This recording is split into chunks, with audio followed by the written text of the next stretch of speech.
الحمد لله نحمده ونستعينه ونستغفره ونؤمن به ونتوكل عليه ونعوذ بالله من شرور أنفسنا ومن سيئات أعمالنا من يهده الله فلا مضل له ومن يضلله فلا هادي له ونشهد أن لا إله إلا الله وحده لا شريك له ونشهد أن سيدنا ومولانا محمدا عبده ورسوله أما بعد فقد قال الله تبارك وتعالى في القرآن الكريم فأعوذ بالله من الشيطان الرجيم بسم الله الرحمن الرحيم لقد من الله على المؤمنين إذ بعث فيهم رسولا من أنفسهم يتلو عليهم آياته ويزكيهم ويعلمهم الكتاب والحكمة وإن كانوا من قبل لفي ضلال مبين صدق الله العظيم وصدق رسوله النبي الكريم ونحن على ذلك لمن الشاهدين والشاكرين الحمد لله رب العالمين. بزرگان محترم، عزیز دوستوں، بھائیوں، گزشتہ جمعہ ایک نیا مضمون آپ حضرات کے سامنے شروع کیا گیا تھا اور وہ یہ مضمون تھا کہ اللہ تبارک و تعالیٰ نے اپنے محبوب پیغمبر، محبوب نبی، محبوب رسول جناب محمد عربی صلی اللہ علیہ وسلم کو اس دنیا میں جو بھیجا، جو مبعوث فرمایا، یہ ایک اللہ تبارک و تعالیٰ کی عظیم الشان نعمت ہے۔ اس پر مختصر سے سرسری طور پر کچھ باتیں بیان کی گئیں اور بات آگے بڑھ گئی اور اس کے بعثت کے مقاصد میں سے ایک پر مختصر سا کلام گزشتہ مرتبہ ہوا تھا، لیکن بعد میں اندازہ ہوا کہ اللہ کے نبی علیہ السلام ہمارے لیے ایک نعمت ہیں، ایک دولت ہیں، اس کو اور وضاحت کے ساتھ بیان کرنا چاہیے، یہ بات مزید کھل کر ہمارے سامنے آنا چاہیے۔ تو اللہ تبارک و تعالیٰ نے ارشاد فرمایا لقد من اللہ، اللہ تبارک و تعالیٰ نے احسان فرمایا ہے۔ اللہ تبارک و تعالیٰ کی بے شمار نعمتیں، اتنی نعمتیں خود اللہ کہتا ہے وَإِن تَعُدُّوا نِعْمَةَ اللَّهِ لَا تُحْصُوهَا، اگر تم اللہ تبارک و تعالیٰ کی نعمتوں کو، اللہ کے عطیوں کو، اللہ کی دی ہوئی چیزوں کو شمار کرنا چاہو، گننا چاہو، تو اللہ نے فرمایا لا تحصوها، تمہارے بس میں نہیں ہے، تمہارے اندر طاقت نہیں ہے کہ اللہ کی نعمتوں کو شمار کیا کر سکو۔ ہر جگہ اللہ تبارک و تعالیٰ کی نعمت، ایک انسان ہے، اس کے جسم میں وہ غور کرے گا تو ایک ایک حصہ، جسم کا ایک ایک حصہ، ایک ایک عضو، باڈی کا ایک ایک پارٹ اللہ تبارک و تعالیٰ کی نعمت ہے۔ دنیا ترقی جہاں تک بھی کر جائے، ٹیکنالوجی اس کی بہت ہی ہائی فائی ہو جائے، دانت جو ٹوٹ گیا، نقلی دانت چاہے تو بٹھا سکتے ہیں، لیکن اصلی دانت کے اندر جو طاقت، جو قوت اور جو قدرت اللہ تبارک و تعالیٰ نے رکھی تھی، ہرگز نقلی دانت میں سائنس جتنا بھی ترقی کر جائے وہ مقام تک نہیں پہنچ سکتی۔ اس کا اندازہ آپ اس سے بھی لگا سکتے ہیں کہ اللہ نے انسان کو بنایا اور اس کے اوپر لوگوں نے غور و فکر کرنا شروع کیا. کوئی آدمی صرف انسان کے سر پر غور و فکر کرنا شروع کیا اور اس کا ایک اسپیشلسٹ بن گیا. آنکھوں کا اسپیشلسٹ الگ ہے، دانتوں کا اسپیشلسٹ الگ ہے، چمڑے کا اسکن کا اسپیشلسٹ الگ ہے، جنرل ڈاکٹر الگ ہے. انسان نے اللہ تبارک و تعالیٰ نے تو انسان کو بنایا، لیکن انسان اور اللہ تبارک و تعالیٰ نے جن لوگوں کو طاقت دی، قوت دی اور انہیں علم عطا کیا، وہ غور و فکر کرنے لگے. ڈاکٹرز دنیا کے اندر آئے اور وہ غور کرنا شروع کر دیے. ایک ایک حصے میں غور کر رہے ہیں اور ایک ایک حصے میں غور کرتے کرتے اس کے اسپیشلسٹ بنتے چلے جا رہے ہیں. صرف انسان کے ایک جسم کے اندر کانوں کا ڈاکٹر الگ ہے، جسم کا ڈاکٹر الگ ہے، ہارٹ کا ڈاکٹر الگ ہے، کڈنیوں کا ڈاکٹر الگ ہے. اور اب اندازہ لگائیے کہ کتنے ڈاکٹرز ہیں. یہ سب اللہ تبارک و تعالیٰ کی ایک مخلوق انسان پر غور و فکر کر رہے ہیں، اور وہ بھی اس کے ایک حصے پر غور و فکر کر رہے ہیں اور سالوں سے غور و فکر کر رہے ہیں. کئیوں کی معاش اسی سے چلتی رہتی ہے، زندگیاں اسی میں چل رہی ہیں. تو اللہ کی ایک مخلوق کا یہ حال ہے. اب اندازہ لگائیے اللہ نے جو کائنات بنائی، سورج، چاند، یہ زمین و آسمان اللہ نے بنائی، اس کے اندر آدمی غور کرے تو آدمی ختم ہو سکتا ہے، لیکن اللہ کی نعمتیں کو شمار نہیں کر سکتا، اس کی حقیقت تک نہیں پہنچ سکتا. اس لیے اللہ نے فرمایا وَإِن تَعُدُّوا نِعْمَةَ اللَّهِ لَا تُحْصُوهَا. اگر اللہ کی نعمتوں کو شمار کرنا چاہو، گننا چاہو، اس کے اندر مہارت نہیں، اس کے اندر ایکسپیرینس نہیں، بس شمار کرنا چاہو، گننا چاہتا ہو، اللہ نے فرمایا لا تحصوها، شمار نہیں کر سکتے. اتنی نعمتیں اللہ تبارک و تعالیٰ نے. لیکن کسی بھی نعمت کو اللہ تبارک و تعالیٰ نے دے کر احسان نہیں بتایا، احسان نہیں جتلایا کہ میں نے تمہیں یہ نعمت دی ہے، میں نے تمہیں یہ عطا کیا ہے، میں نے تمہارے لیے زمین بچھائی، میں نے تمہارے لیے آسمان کو سجایا. اللہ نے احسان نہیں جتایا. لیکن جب اللہ تبارک و تعالیٰ نے نبی کا تذکرہ جب کیا، رسول کا جب تذکرہ کیا، اللہ نے صاف الفاظ میں فرمایا لقد من اللہ، یہ اللہ تبارک و تعالیٰ کا احسان ہے کہ تمہارے لیے اللہ نے نبی کو بھیجا، تمہارے لیے اللہ نے پیغمبر کو بھیجا. اللہ تبارک و تعالیٰ نے ہم سے خطاب فرمایا لقد من اللہ علی المؤمنین. اللہ تبارک و تعالیٰ نے مومنین کے لیے بلکہ بعض جگہ تو اللہ نے انی رسول اللہ الیکم جمیعا کا تذکرہ کیا. یا ایھا الناس، اے لوگوں، انی رسول اللہ الیکم جمیعا، میں نے اپنا پیغمبر تمہارے طرف بھیجا ہے، پوری انسانیت سے خطاب کر کے. تو اللہ کے نبی، اللہ کے پیغمبر، اللہ کے رسول جو اس دنیا میں مبعوث کیے گئے ہیں، ہمارے لیے بھیجے گئے ہیں، اللہ تبارک و تعالیٰ سب سے پہلے نمبر پر بتا رہے ہیں کہ یہ ایک احسان ہے، اسے کوئی معمولی چیز مت سمجھو. اللہ کے نبی کی بعثت ایک نعمت ہے.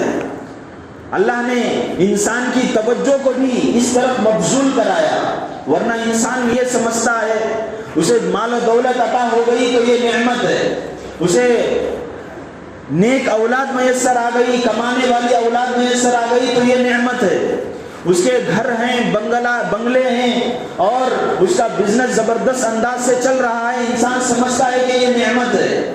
اسے جائیداد مل گئی، انسان سمجھتا ہے کہ یہ نعمت ہے. اسے والدین اچھے مل گئے، انہوں نے اچھی پرورش کی، انسان سمجھتا ہے کہ یہ نعمت ہے. لیکن اللہ تبارک و تعالیٰ متوجہ کر رہے ہیں ہم لوگوں کو، ہمارے فوکس کو، ہمارے امپورٹنس کو یہ اس طرف رخ کرنے کے لیے اللہ کہہ رہے ہیں کہ یہ بھی دیکھو کہ اللہ تبارک و تعالیٰ نے تم کو ان چیزوں کے ساتھ ساتھ ایک اور ایک چیز بھی عطا کی ہے، وہ ہے نبی کی ذات، وہ ہے کہ نبی کی نعمت، نبی اور رسول کی دولت. یہ بھی اللہ تبارک و تعالیٰ نے فرمایا کہ یہ بھی ایک احسان ہے. یہ کیسے احسان ہے، اسے سمجھنے کی ضرورت ہے. اللہ تبارک و تعالیٰ نے بہت سارے لوگوں کو، بہت سارے مخلوقات کو بنایا، اللہ نے درندوں کو بھی پیدا کیا, اللہ نے پرندوں کو بھی پیدا کیا, زمین کے اندر اللہ نے بہت سارے مخلوقات پیدا فرمائے, پانی کے اندر اللہ نے بہت سارے مخلوقات پیدا فرمائے.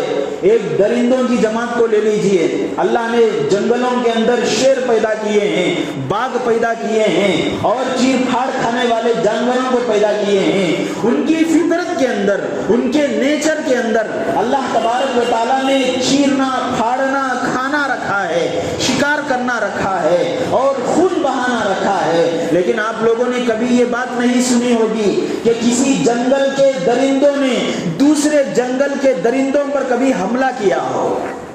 کبھی آپ لوگوں نے یہ نہیں سنا ہوگا کہ جن کی فطرت اور جن کا نیچر ہی, اور جن کو اللہ تبارک و تعالیٰ نے بنایا ہی ہے اس لیے تاکہ وہ دوسرے جانوروں کو کھائے, دوسرے جانوروں کو چیر پھاڑ کر کے ان کو اپنا نوالا بنا لے. کبھی آپ لوگوں نے یہ نہیں سنا ہوگا کہ ان کی ایک یونین بنی ہو, ان کا ایک اتحاد قائم ہوا ہو, اور ایک جنگل کے جانوروں نے دوسرے جنگل کے جانوروں پر حملہ کیا ہو.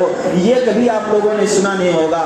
لیکن اللہ نے انسان کو بنایا, اللہ نے اس کو اشرف المخلوقات بنایا, اس کے اندر قوت عطا فرمائی, نیکی کی بھی طاقت اس کے اندر رکھی, برائی کی بھی طاقت اس نے اللہ نے اس کے اندر رکھی. لیکن ہم لوگ پڑھتے ہیں, دیکھتے ہیں, مشاہدہ کرتے ہیں کہ ایک ملک کے لوگ دوسرے ملک پر حملہ کر رہے ہیں, ایک طبقہ دوسرے طبقے پر حملہ کر رہا ہے, ایک جماعت دوسری جماعت کا خون بہا رہی ہے. کسی بھی بنیاد پر ہو, وہ مذہب کی بنیاد پر ہو یا قوم پرستی کے بنیاد پر ہو, ملکوں کی باؤنڈری کی بنیاد پر ہو, کسی بھی چیز پر ہو, لیکن انسان کا خون بہا رہا ہے, جس کی فطرت میں اس کے علاوہ نیکی بھی رکھی گئی. جانوروں کے اندر اللہ نے حیوانیت رکھی, چیر پھاڑ کھانے والے جانور, ان کے اندر ان کا نیچر ہی یہی ہے کہ وہ چیرتے ہیں, پھاڑتے ہیں, کھاتے ہیں. ان کے اندر نیکی کا نام اللہ نے نہیں رکھا, لیکن انسان کے اندر اللہ نے نیکی کا جذبہ بھی رکھا ہے. آپ لوگ مسجد آئے ہیں, آپ لوگوں کے اندر رحم و کرم کا مادہ کبھی بھڑکتا ہے تو وہ ایسے ہی نہیں بھڑکتا, اللہ تبارک و تعالیٰ نے وہ چیز بھی رکھی ہے. لیکن اس کے باوجود انسان نیکی کا بھی پتلا ہے, انسان برائی کا بھی پتلا ہے. وہ ایک دوسرے پر حملہ کرتا ہے, ایک دوسرے کا خون بہاتا ہے. اللہ تبارک و تعالیٰ نے اسی انسان کو انسانیت سکھانے کے لیے رسول کو بھیجا ہے. اللہ نے اسی انسان کی انسانیت کے حدود بتانے کے لیے پیغمبر کو بھیجا ہے. آپ اندازہ لگائیے کہ انسان کو انسانیت سکھانا, انسان کو اس کے حدود بتانا, اس سے بڑی دولت اور نعمت اور کیا ہو سکتی ہے. انسان کو اس کا حقیقی, اس کی روح کا پیغام اس کے سامنے سنانا, اور اسے صحیح رخ پر ڈالنا, اور اسے صحیح پہچان کرانا کہ بھئی تم کیا ہو, یہ بتانے کے لیے آئے تھے رسول, یہ بتانے کے لیے آئے تھے پیغمبر. تو انسان کو انسانیت سکھانا یہ کوئی معمولی چیز نہیں ہے, اور اسی کے لیے اللہ تبارک و تعالیٰ نے پیغمبر کو بھیجا ہے, رسول کو بھیجا ہے. تو یہ کوئی معمولی بات نہیں ہے, بہت بڑا احسان ہے. نبی آئے ہیں, پیغمبر آئے ہیں انسان کو انسانیت سکھانے کے لیے, آدمی کو امن کا پیغام دینے کے لیے, لوگوں کے درمیان الفت اور محبت پیدا کرنے کے لیے. اس کا آپ اندازہ یہ کر سکتے ہیں, جماعت, مسجد کی جو جماعت ہوتی ہے نماز کے لیے, جب جماعت کھڑی ہوتی ہے, اللہ کے نبی علیہ الصلوۃ والسلام جماعت کو اتنا زیادہ اہمیت دیتے تھے, اتنا امپورٹنس اس کے اوپر دیتے تھے کہ اللہ کے نبی کا آخری وقت ہے, کھڑے نہیں ہو پا رہے ہیں, لیکن دو لوگوں کے سہارے اللہ کے نبی آ رہے ہیں. ادھر بھی ایک صحابی ہیں, ادھر بھی ایک صحابی ہیں. صحابہ کتابوں کے اندر وہ نقشہ کھینچتے ہیں کہ اللہ کے نبی جب آ رہے تھے تو پیر بھی ایک قدم اٹھا کر دوسرا قدم رکھے, اتنی بھی طاقت نہیں, پیر گھسیٹتے ہوئے آ رہے ہیں, لیکن جماعت میں شریک ہو رہے ہیں. اتنی بڑی اہمیت جماعت کی.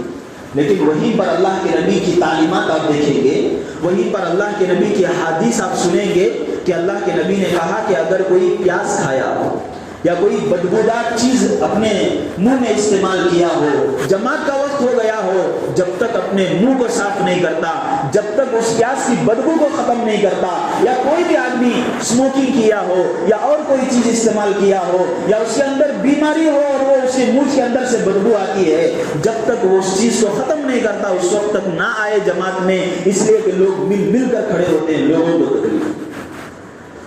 لوگوں کو تکلیف ہوگی. آپ دیکھیے کتنا بڑا اصول ہے, زندگی گزارنے کا کتنا نازک مرحلہ ہے. اللہ کے نبی علیہ الصلوۃ والسلام ہمیں سکھا رہے ہیں کہ ایک آدمی کو دوسرے آدمی پر اتنی ہلکی سی بھی, گھنٹے تو نماز میں نہیں کھڑے ہوتے, 5 منٹ کھڑے ہوتے ہیں, 10 منٹ کھڑے ہوتے ہیں, اور اس کی وجہ سے بدبو آتی ہے. اللہ کے نبی نے طریقہ سکھایا کہ تمہیں ایسا کھڑے ہونے کی ضرورت نہیں ہے. جماعت اگرچہ کی بہت بڑی چیز ہے, لیکن ایک انسان کو تکلیف پہنچتی ہو, ایک دوسرے مسلمان کو تکلیف پہنچتی ہو, تو تم پیچھے رہ جاؤ. یہ ہے اللہ کے نبی علیہ الصلوۃ والسلام کا طریقہ کار جو اللہ کے نبی نے سکھایا. آپ اندازہ لگائیے کہ ایسی چیزیں اللہ کے نبی سکھا رہے ہیں, تو یہ ہمارے لیے نعمت اور دولت نہیں ہے, یہ ہمارے لیے کوئی معمولی بات ہے. جو لوگ مثال کے طور پر علماء جو دین پڑھتے ہیں, دین سیکھتے ہیں, فقہ کی کتابیں پڑھتے ہیں, آپ لوگ حیرت کریں گے, ہم لوگ وہ کتابیں پڑھتے بھی ہیں, طلباء کو پڑھاتے بھی ہیں.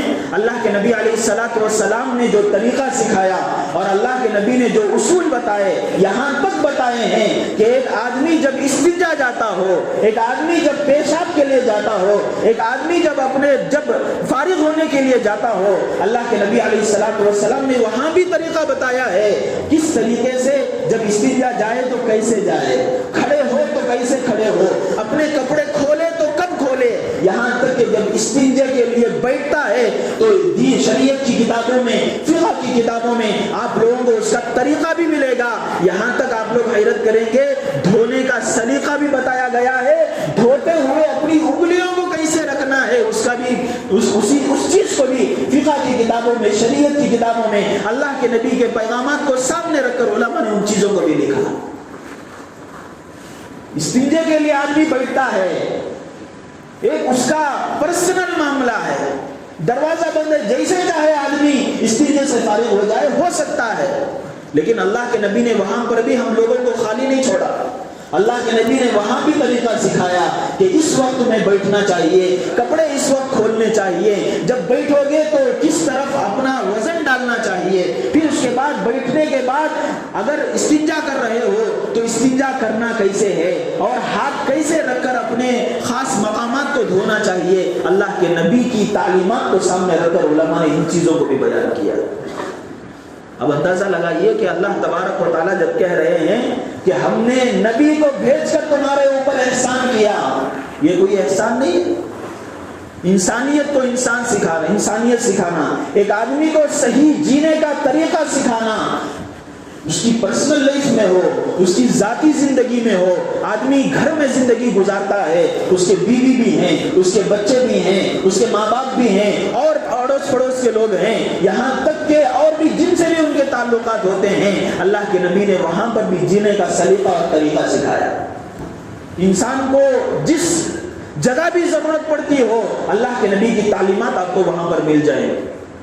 اور یہی ہے اسلام کا خاصہ, یہی ہے اسلام کی شان. یہ آج دوسرے مذہب والے, اسلام کو نہ ماننے والے, اسلام سے دشمنی رکھنے والے, جو اسلام سے جو جلتے ہیں اور اسلام کو ختم کرنے کی جو بات کہتے ہیں, وہ اسی وجہ سے ہے کہ اگر کوئی اسلام کو صحیح طور پر جان لے اور اس کے اوپر عمل کرنا شروع کر دے تو دنیا میں کوئی بھی مذہب باقی نہیں رہ سکتا, دنیا میں کوئی طریقہ کار باقی نہیں رہ سکتا. اس لیے کہ اللہ کے نبی علیہ الصلوۃ والسلام کو اللہ تبارک و تعالیٰ نے ایسا بنا کر بھیجا ہے, اس کی زندگی کو کوئی پڑھتا ہے اور اس کے اوپر غور و فکر کرتا ہے, اس کی ہدایت کو سامنے رکھ کر زندگی گزارنا چاہتا ہے, تو وہ بس دنیا میں ایسا چمکتا ہے. حضرت عمر رضی اللہ عنہ کے بارے میں آپ لوگوں نے سنا ہوگا. حضرت عمر رضی اللہ عنہ ایسے تھے کہ نوجوان تھے, ان کے والد حضرت خطاب ان کو اونٹ چرانے کے لیے بھیجتے تھے. اونٹ جب چرایا کرتے تھے, کسی اونٹ کو مثال کے طور پر 10-12 اونٹ چرانے کے لیے لے کر چلے گئے ہیں, کہیں ایک اونٹ چلا گیا, گم ہو گیا, واپس آ رہے ہیں, ان کے باپ حضرت خطاب ان کو گالیاں دے رہے ہیں, تو اتنا بڑا ہو گیا ہے, اتنا ہٹا کٹا ہو گیا ہے, ایک گھریلو جو چیز ہوتی ہے جو اس وقت عام ہے, تو اونٹ چرانا بھی تجھے نہیں آتا, یہ ماحول تھا. لیکن جب اسلام کے اندر آئے, اللہ کے نبی کی ہدایت کو انہوں نے سنا, اور اس کے بعد اللہ تبارک و تعالیٰ نے ان کو ایسی فراست عطا فرمائی فرمائی، ایسا جینے کا سلیقہ اور طریقہ انہیں سکھایا۔ کتابوں کے اندر آتا ہے حضرت عمر ابن خطاب رضی اللہ عنہ جب امیر المومنین تھے، جب انہوں نے اپنی اسلامی حکومت ان کی جو چل رہی تھی، آج ایک ملک کو چلانے کے لیے ایک وزیر اعظم کافی نہیں، ایک ملک کو چلانے کے لیے ایک پی ایم کافی نہیں ہے، ایک ملک کو چلانے کے لیے بہت سارے لوگ ہوتے ہیں، بہت سارے لوگ اس ملک کو چلانے میں لگتے ہیں۔ حضرت عمر ابن خطاب رضی اللہ عنہ جن کو پہلے اونٹ چلانا بھی نہیں آتا تھا، جب انہوں نے اسلام کو قبول کیا، اللہ کے نبی کے بتائے ہوئے طور طریقے کو جان کر انہوں نے زندگی گزارنی شروع کی، تو انہوں نے جو جس اسلامی رقبے پر انہوں نے جو حکومت کی، اس کے بارے میں علماء لکھتے ہیں کہ آج جغرافیکلی اگر ہم غور کریں گے تو حضرت عمر بن خطاب رضی اللہ عنہ 18 ملکوں پر حکومت کرتے تھے، 18 کنٹریز، ایک حکمران ہے۔ یہ اس لیے کہ انہوں نے اللہ کے نبی کے طریقے کو سیکھا۔ اللہ کے نبی کو کیوں بھیجا گیا، اللہ کے نبی کو کیوں مبعوث کیا گیا، اس کو سامنے رکھ کر وہ زندگی گزارا کرتے تھے۔ ایک وقت تھا کہ اونٹ لے کر جاتے تو کسی اونٹ کو دما دیتے تھے، کوئی اونٹ زخمی ہو کر آیا ہے، باپ اسے ڈانٹ رہا ہے، لیکن ایک وقت ایسا آیا کہ 18 ملکوں پر ان کی حکومت ہو رہی ہے۔ اتنا بڑا احسان اللہ کے نبی علیہ الصلوۃ والسلام کو بھیجنے کے لیے کیا گیا تھا۔ اسی لیے اللہ تبارک و تعالیٰ نے، جیسے کہ میں نے شروع میں کہا، اللہ نے کہا وَإِن تَعُدُّوا نِعْمَتَ اللَّهِ لَا تُحْصُوهَا، اللہ کی نعمتوں کو گننا شروع کر دو، اللہ کی نعمتوں کا کیلکولیشن شروع کر دو۔ ہرگز تمہارے اندر طاقت نہیں ہے کہ تم اللہ کی نعمتوں کو شمار کر سکو، اللہ کی نعمتوں کو، اللہ کی دی ہوئی چیزوں کو تم کیلکولیٹ کر سکو۔ لیکن اتنی نعمتیں عطا کرنے کے بعد بھی اللہ نے کبھی نہیں یہ کہا کہ ہم نے تمہارے اوپر احسان کیا ہے، اللہ نے کبھی نہیں جتلایا۔ لیکن جب نبی کی باری آتی ہے، رسول کا ذکر آتا ہے، پیغمبر کی بات آتی ہے، اللہ تبارک و تعالیٰ نے فرمایا لَقَدْ مَنَّ اللَّهُ عَلَى الْمُؤْمِنِينَ يَا أَيُّهَا النَّاسِ إِنِّي رَسُولُ اللَّهِ إِلَيْكُمْ جَمِيعًا۔ اللہ تبارک و تعالیٰ نے کہا پوری انسانیت کے لیے، مسلمانوں کے لیے، غیر مسلموں کے لیے، اللہ کے نبی کو اللہ نے کہا کہ ہم نے احسان کیا اس نبی کو بھیج کر۔ یہ اسی لیے ہے کہ نبی کی زندگی ایسی ہے، نبی کو مبعوث اللہ تبارک و تعالیٰ نے ایسا کیا ہے کہ اس کی زندگی کو تھام لو، اس کے طریقے حیات کو تھام لو۔ اس نے جو طریقہ سکھایا ہے، آرٹ آف لیونگ جو نبی علیہ الصلوۃ والسلام کی ہے، اس کو اگر ہم اپنا لیں گے تو پھر دنیا میں ایسے ہی چمکیں گے جیسے حضرت عمر کی مثال ہمارے سامنے ہے۔ تو گزشتہ جمعہ میں نے آپ حضرات کے سامنے ایک بات چھیڑی تھی کہ اللہ تبارک و تعالیٰ نے نبی کو بھیجا، اللہ نے پیغمبر کو بھیجا، اللہ نے رسول کو بھیجا، اور اس وقت ذکر کیا اللہ نے احسان کیا ہے۔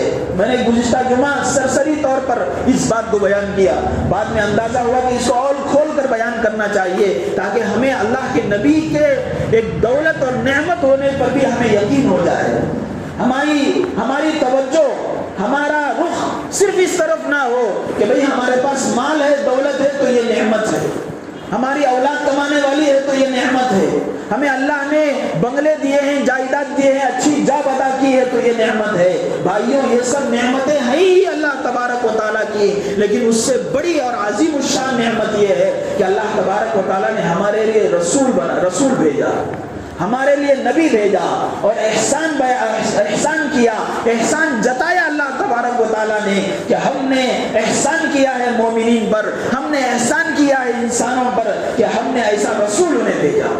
اب اس کے بعد اس نبی کو بھیجنے کا مقصد کیا، اس نبی کو مبعوث کرنے کا مقصد کیا، اس نبی کو دنیا میں لانے کا مقصد کیا، اللہ تبارک و تعالیٰ نے 4 چیزیں بیان کی، یتلو علیہم آیاتہ ویزکیہم ویعلمہم الکتاب والحکمہ۔ آپ حضرات سے میں گزارش کرتا ہوں کہ ان چیزوں کو سیکھو۔ اللہ کے نبی کو، جب اللہ کے نبی اتنا بڑا احسان لے کر ہمارے لیے آئے ہیں، اللہ کے نبی کی پوری ذات ہمارے لیے احسان ہے، تو ہمیں سمجھنا چاہیے، ہمیں غور کرنا چاہیے کہ جب اللہ نے اتنے بڑے نبی کو، پیغمبر کو ہمارے لیے بھیجا ہے تو کس وجہ سے بھیجا ہے، اس کے مقاصد کیا ہیں، ان مقاصد کو انشاءاللہ میں آپ کے سامنے رکھوں گا۔ اللہ نے ایک بات ارشاد فرمائی، یتلو علیہم آیاتہ، اللہ کے نبی کو جو بھیجا گیا قرآن پڑھنا سکھانے کے لیے، قرآن کیسے پڑھا جاتا ہے اس کو بتانے کے لیے۔ اور قرآن جب انسان پڑھتا ہے تو اس کے دل پر اثر ہوتا ہے. گزشتہ بھی میں نے ایک واقعہ سنا کر بات کو ختم کی تھی. اس کے اوپر مزید انشاءاللہ آئندہ جمعہ میں آپ حضرات کے سامنے گفتگو کروں گا.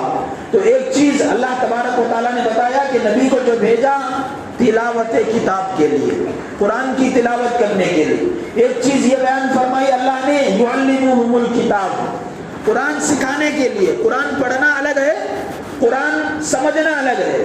اللہ کے نبی نے اللہ کے نبی دنیا میں آئے قرآن پڑھنا سکھانے کے لیے بھی.